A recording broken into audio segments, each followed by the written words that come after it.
Hi everyone, it's Professor Mackey. I'd like to welcome you to this lesson on analytical reading. Before we get started here, a quick point of clarification. When I use the word text, I'm not referring to that thing that you do with your phone. I'm talking about a source. It can be a book, an article, even a song. So text is the term, it's the term in composition studies, kind of a catch-all term that refers to any specific source. If you're like me, you've probably had the experience of reading something while your mind wanders. When asked to summarize what you just read, you draw a blank. It's as if your eyes had been reading the words while your brain sped off to somewhere else. Let's face it, you may sometimes have to read text that you don't find particularly interesting. However, your interest and attention will increase if you get in the habit of analytical reading. That is, breaking the text down and thinking critically about it while you read. Although analytical reading might initially seem complicated and involved, it will become much easier with practice and probably end up saving you time in the long run because you'll retain much more of what you read. I've designed this presentation to give you a step-by-step way to approach reading. From school to work to our personal lives, reading is the foundation of so much of what we do. Knowing how to read analytically is like being able to see in color when others are only able to view the world in black and white. Here's a quick overview of some steps that you can take to become an active and analytical reader. First, consider the background and credentials of the publication and the author. This is something you should do before you even start reading. Second, understand the big picture of the text. In complicated readings, it can be easy to lose sight of the main idea, which is why it's helpful to skim the text beforehand and write a very short summary that can help you orient yourself. Third, you can break the text into sections. This step may not always be needed, but it's very helpful when you're dealing with a long or complicated text. And then finally, analysis. This is by far the most important step. Analysis occurs when we break something down and examine it carefully. Analysis often results in a much deeper understanding, which is why I'll be giving a bunch of examples that you can use to analyze what you're reading. Before we dive into the specific steps, I want to remind you that these steps may not be appropriate in all situations. Think of the steps as tools that you can apply depending on the situation. In other words, you can and should be flexible in your approach to reading. Before you even start reading, you'll want to take a few minutes to understand some key points related to the big picture or overall point of the text. First, it's important to note the publication's genre and reputation. Peer-reviewed journals, also called scholarly sources, are of the highest quality as they're vetted by experts in the field. Reputable news outlets can also offer high-quality information that is more geared towards non-experts. Tabloids are generally unreliable and not held to the same standards of journalism that many mainstream outlets adhere to. Secondly, in addition to noting the genre and reputation of the publication, you should also assess the author's bias, credibility, and expertise. You can easily do this through an internet search. Try typing in the author's name along with the words credibility, ethics, or honesty to see if any legitimate criticisms about the author have been made.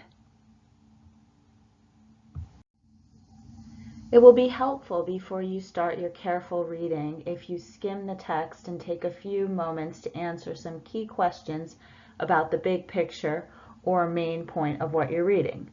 The first question you might ask is, who's the audience? Whether the audience is hostile or receptive to the message will shape how the author conveys his or her points. Another important big picture consideration is the knowledge and expertise of the audience. The next important question to consider is, what's the purpose of this text? Writers who have an argumentative purpose may not be as trustworthy as those whose purpose is strictly informative, and it's helpful to know this going into the reading. Again, an internet search can reveal an author's motivations or biases. And finally, before you begin your careful reading of the text, it's important to take a step back and see if you can write a single sentence summary. This quick summary can help you distinguish between the main ideas and the details in a text. And this distinction can save you a lot of time and effort in the long run by making your reading process more efficient. In this slide, two sentences contain supporting details that tie into the sentence that contains the main idea. See if you can spot the sentence that contains the main idea as I read the passage for you. In a plan to become a global giant, Chrysler merged with Germany's Daimler-Benz to become Daimler-Chrysler. Second sentence. As more and more companies engage in international business, the world is becoming a single, interdependent global economy. Third sentence. For example, faced with fewer expansion opportunities within the U.S., Walmart continues to open new stores abroad. The second sentence states the general idea, whereas the first and third sentences offer details to support this idea. Being able to locate the main idea in a text can help you understand how the supporting details fit together. Sometimes it's helpful to underline key words that capture the essence of the sentence, as I've done here. In many cases, the subject and the verb will convey the essence of that sentence. The next step in your analytical reading process may be sectioning. This step is useful if you have a long or complex text. Just as you wouldn't want to eat an entire pizza in one sitting, so too should you not attempt to read a book or complicated article in one sitting. It's better to break the text up into manageable bites or pieces so you can fully digest what you're reading. The most involved and important step in this presentation is that of analysis. While a summary or paraphrase attempts to capture what an author says, a textual analysis answers the deeper question of why a writer is or isn't successful in conveying his or her message. When analyzing a text, try to consider the following points. First, you can examine the voice, which is really just the author's personality as it's reflected in his or her sentence structure and word choice, syntax and diction. Voice is similar to tone, and these two terms are often used interchangeably. An author can be said to be formal or informal, serious or comical, scholarly or general, etc. Another powerful point of analysis comes in Aristotle's appeals. I'll say more about this in a bit, but we'll be focusing on the three main appeals that you hear the most about these days. Next, you can analyze an author's persuasive points while also noting the places where the text becomes unclear or the argument is weak. Commenting on the success or failure of particular points is a form of analysis because you're breaking down and commenting on the text. And finally, it's always important to look closely at the evidence that the sources use to support their points. You might analyze the evidence by fact-checking the statistics and doing a little research on the people to whom the author refers. There are, of course, many other ways that you can approach analysis. The important thing to keep in mind is that you're breaking the text down and you're commenting on how it works. This is what defines analysis. If you're still not sure what analysis is, let's take a moment to think about word choice and how it might reveal an author's point of view or bias. Remember that language is rich and there are many different ways to refer to the same thing. Some references carry positive connotations, whereas others are more negative. In the examples below, the first term is more positive, whereas the second term carries negative connotations and associations. So in the example of pro-life versus anti-choice, they're both referring to the same thing, but the first term sounds more positive. It's focusing on the preservation of life, whereas the second term sounds more negative. It's focusing on the fact that you're taking away a woman's right to choose what happens with her body. In the second example, enhanced interrogation has sometimes been used as a euphemism for torture.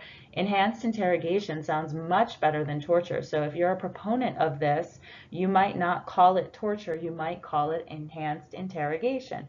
This, again, reveals a particular viewpoint, a particular angle of vision.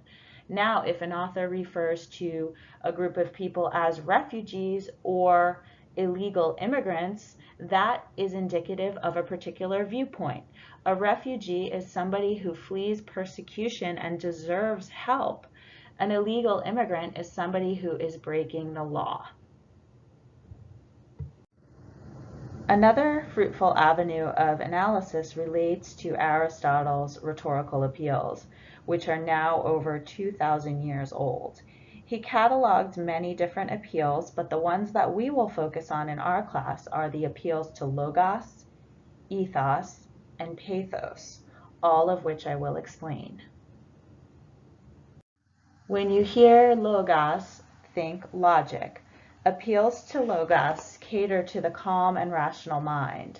These appeals are often used in academic or scholarly works. These works rely on clarity and logic. Appeals to logos can include facts, statistics, concrete examples, abstract reasoning. Logos essentially means logic, and this is an easy way to remember it. The next appeal that we'll discuss is ethos. To remember this appeal, think ethos means ethics. Appeals to ethos have to do with how trustworthy or credible the author appears to the audience. To demonstrate sound ethos, the author must be open-minded and knowledgeable about the subject. Scholarly sources also appeal to ethos because they're written by experts who have a deep knowledge about their subjects. Additionally, scholars are held to higher ethical standards than those of bloggers or citizen journalists.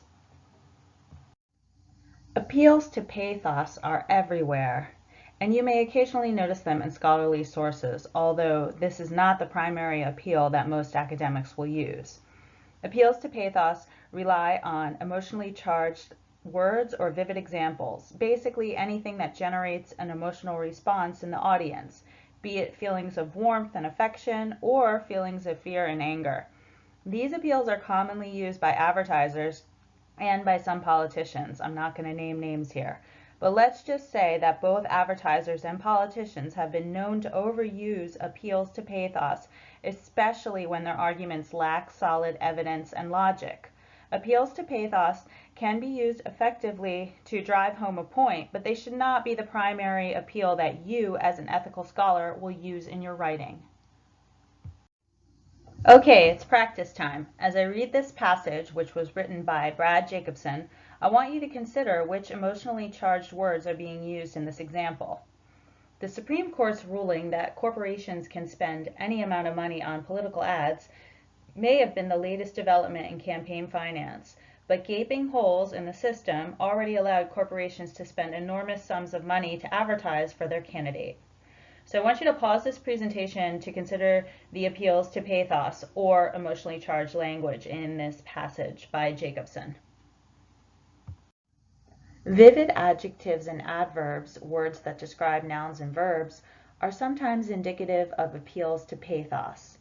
In this case, the words gaping and enormous are both vivid adjectives that emphasize extremes. As I read this next passage, I want you to consider whether it's an effective appeal to logos. The simple fact is that most people aren't reaching their full potential because humans only use 10% of their brains. At first glance, this might seem like an effective appeal to logos, as the writer is using a statistic to make a point. But this appeal falls flat because the statistic is not valid. Additionally, the author doesn't display good ethos, as we have no idea where the statistic came from. Here's a much more persuasive reference to how much of our brains are used. Barry Gordon, a neurologist at Johns Hopkins School of Medicine, states, "Though an alluring idea, the 10% myth is so wrong it's almost laughable." Scientific American, 2008. This student's quotation from Gordon contains effective appeals to both ethos and logos. The student appeals to logos by citing valid statistic, and by citing a credible source, the student demonstrates sound ethos. As you can see, the frame, which starts by naming the source and ends with the parenthetical citation, does more than just protect the student against plagiarism. It increases the student's ethos. Now that we've completed this lesson, I'd like to recap the steps you can take to become a more analytical reader. First, consider the background of the text, research the publication and the author. Then, think about the big picture. This includes the main idea of the text, the purpose of the author, and the composition of the audience. Next, break the text into sections. Don't try to read a long or complicated text in one sitting. Finally, each time you read a section of a text, make sure that you're analyzing it. There are many ways that you can analyze. You can comment on the author's voice, which includes word choice. You can say something about his or her appeals to logos, ethos, and pathos. You can also analyze which particular points are strong and which points are weak. You can also analyze or assess specific pieces of evidence from outside sources. Analysis is really the foundation of critical thinking, and it can be applied to many areas of your life, from reading a book to writing an argument to deciding whether or not to purchase a particular item. All of this relies upon analysis. In closing, I'd like to say thank you for watching. I hope this presentation has given you some tools to be more analytical in your reading and in your thinking.